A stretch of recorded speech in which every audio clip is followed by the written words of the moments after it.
Yes, reka tubasuhuze mwese abakurikiye business isobanutse, tubifuriza ibihe byiza aho mwaba muherereye hose. Mukomeze mugubwe neza, mwishimire weekend, ndetse twinjira mu bihe bisoza, kuko ubwo weekend tuba tuyicagashije. Niwo mwanya rero wo kuganira kuri business isobanutse, twibanda kuri P Network.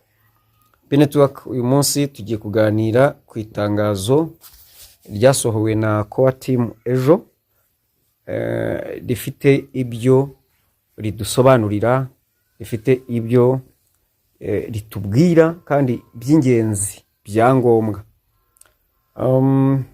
Nkuko rero mubibona hano kuri dashboard, murabona yuko mu itangazo basohoye ku itariki 5 n'ejo nyine hashize, riratubwira kuki? Riratubwira ku bigomba gukorwa by'ingenzi, ngira ngo murabibona. Ibi bigomba gukorwa rero kaduhere hejuru nkuko mubireba, on chain lockups. On chain lockups hano mbere na mbere turahamagarirwa ni on chain lockups. Bituma habaho mining rate boost cyangwa se boost mining rate. Hano baratubwira ku kijyanye na lockup nshya cyangwa abandi batubwiye muri blockchain. Muri blockchain kuri Pi zamaze kugera muri mainnet cyangwa se zamaze kugera kuri balance. Umuntu wese wakoze KYC, Pi ze zikaba migrated kuri main balance, arasabwa cyangwa se aragirwa inama gukora iyi lockup. Iyi lockup biterwa n'ibyiciro na percentage cyangwa se ijanisha uyikoraho, ariko ukagira n'igihe uyikoramo, ibyumweru, amezi, imyaka, nkuko n'ahandi bimeze. Ariko iyi lockup bikaba ari ubushake. Hari igihe rero umuntu akubwira ngo ni ubushake, wowe ukibaza yuko atari ngombwa. Yewe nyimara gusoma iri tangazo, nasanze iyi lockup ahubwo yagakwiye no kuba itegeko. Impamvu bari mu gusaba kuyikora ku muntu wese wamaze gukora Pi migration, nuko ari kimwe mu gikoresho kwihutisha open mainnet cyangwa se mwishyirwa mu bikorwa ryiza rya open mainnet. Bityo rero nkuko itangazo ribivuga, ishatse wajya hano kuri read more ugasoma ukareba. Mbere na mbere urumva hano birarambuye, ariko mbere yuko turirambura, turabanza tugasoma itangazo tukumva icyo ritusamba cyangwa se riduhamagarira. Introducing, turacyari muri Pi today. Introducing a new lockup feature for mainnet migrated Pi in your Pi wallet to boost your mining rate. Ukuvuga ngo ni uburyo binjije lockup nshya, uburyo bwa lockup nshya muri mainnet kuri mainnet migrated Pi muri wallet yacu mu buryo bwo kongera mining rate. Ni ukuvuga ngo birunguka, iyo bikoze birakungukira. The lockup will be immediately binding until your duration ends. Ni ukuvuga ngo ukimara kulokinga irakubarira kuzageza igihe warokinze kirangiye. Locking up your mine Pi helps support a healthy and smooth ecosystem and incentivize a long-term engagement with the network. Kuvuga ngo iyi gahunda ituma system cyangwa se ecosystem ikora neza, iba smooth. Ni ukuvuga ngo mu buryo bworoshye, ariko nanone ikaba incentivizinga, ikaguha inyungu kuri umushinga w'igihe kirekire, nyine long term engagement with the network. Ni ukuvuga ngo iyo icyo gihe ibyo kiba cyagenwe iguhamo inyungu mu yandi magambo cyangwa se mu magambo make. Lockups are voluntary. Ibi bikorwa ku bushake. If you have migrated to mainnet, tap lockups in your wallet and then create new lockup to create your lockup today. Niba rero Pi zawe zaramaze kuba migrated, urasabwa iki? Urasabwa ko ukora kuri hariya handitse create new lockup to create your lockup today, maze ukore lockup, iyo lockup uyikore. Hano rero mu magambo arambuye urakubwira read more, ukandamo uhita usoma birambuye ibyo bakubwira cyangwa se ibyo bagusaba. Bagutangira bagutekerereza ku mateka ya Pi today, tangiye ryari, igihe yatangiriye cyangwa se icyo bisobanuye, ariko ugakomeza ni nk'amateka, ariko byinshi bisanga muri new white paper. Ibi ngibi bikoze birakungukira kandi biri mu mishinga yateguwe ya Pi network. How does this differ from pre-migration lockup? Ni ukuvuga ngo iyi ngiyi lockup itandukanye n'iriya twakoze mbere y'uko dukora Pi migration. Pre-migration lockup, ubundi configuration boosts your currently Pi based on future lockup settings and affects Pi in the next migration. Whereas this new feature means here only applies to the Pi that you have acquired to the mainnet blockchain and is free to be locked.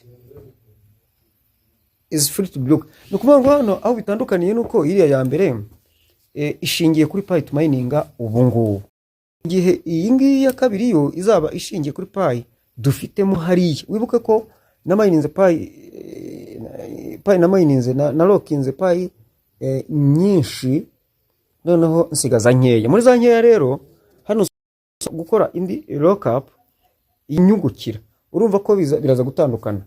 Hano ishingiye, iyo nakoze ishingiye kuzo mfite na mininze, mu gihe ahandi ni kuri za zindi zasigaye zabaye migrated. Urumva biratandukanye kandi zifite umumaro utandukanye. Iyi ngiyi nshyashya ifasha kugenda igatunganya system, ikayitegurira cyangwa se ikayifasha kwihutisha gukora kugera kuri open network. Hano rero niho nababwiraga yuko bibaye byiza buri mupayiniya wese yayikora kuko ari bwo bifite umumaro. Note hano baratubwira ngo for pioneers who have not yet migrated to mainnet, there is no cause for concern. Umuntu wese utarakora Pi migrated to mainnet, Pi zitara migrated, ibi ngibi ntago bimureba rwose, ntacyo yabikoraho. How do lockups affect open network? Nibyo nababwiraga progress. Ni ukuvuga ngo iyi new feature lockup irafasha systeme gukora neza, bityo biyitegurire cyangwa biyihutishe kugera ku gihe cya open network. In alignment with open network priorities, the core teams work on the new decentralized lockup mechanism is crucial for achievement and balanced achieving a balanced and thriving Pi ecosystem. Ntafite rineta amaso yanjye ntago areba neza, niyo mpamvu mwumva nsoma ncika. Hano nibyo nababwiraga, birategurira systeme gukora neza kandi ukayitegura kugera mu gihe cya open mainnet. Nibyo byiza byo kuyikora nubwo ari ubushake, ariko kandi biranunguka. Cyaba kiza rero kugira ngo mufate Pi muzazi bikuze zangirike, cyaba kiza nuko mwaba muzicuruza kugira ngo igihe kizajye kugera dufite izo dukoresha ariko dufite n'izitwungukira, bityo system izabe ikora neza. Ubu rero muri make itangazo ni iki ngiki ritubwira, biraduhamagara gukora iyi lockup kandi bikaba ari ingenzi cyane, ariko bikaba ari ubushake, ariko inyungu zirimo ziraruta ubwo bushake bwo kutabikora, cyangwa se zikaba nziza iyo ubwo bushake ugize ukabikora. Nsoza rero ndagira ngo mbararike, nongere ngo mbararike, ejo nta gihindutse ikiganiro dushobora kugikora ku mugoroba. Mbafitiye inkuru, mbafitiye amakuru meza yo mu rwego rwo hejuru kandi azashimisha buri umwe. Ayo makuru rero ndabasaba yuko mutayapfusha ubusa.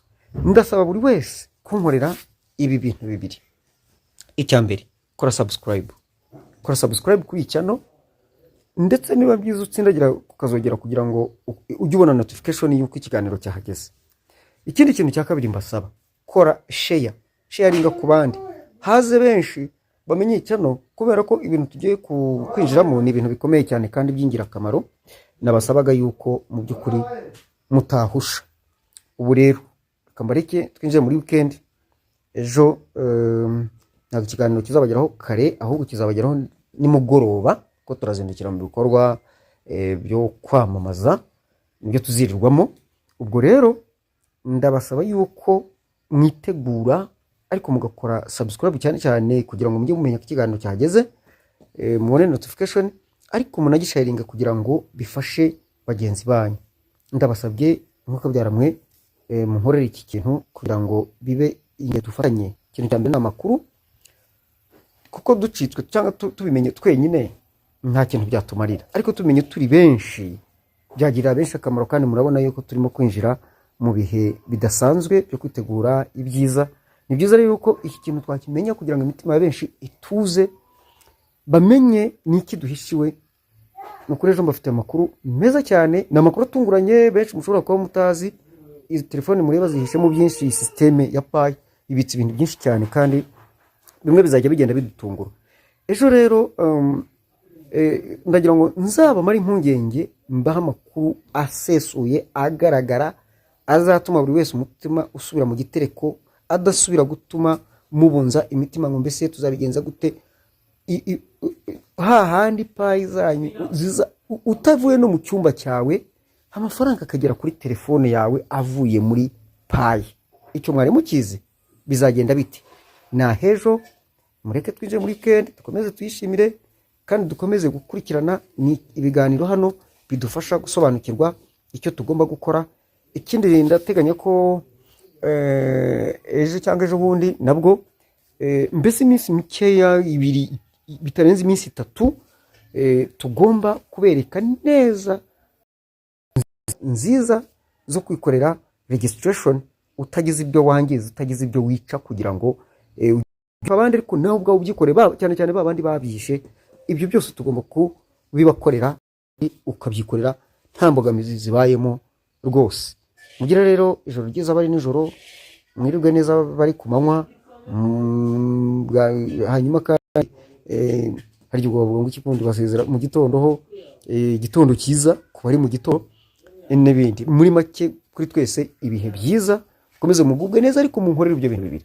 Nkorera subscribe, utsinagireho urutoki akazogera ugakandeho kugira ngo ujye ubona notification ko ikiganiro cyahageze.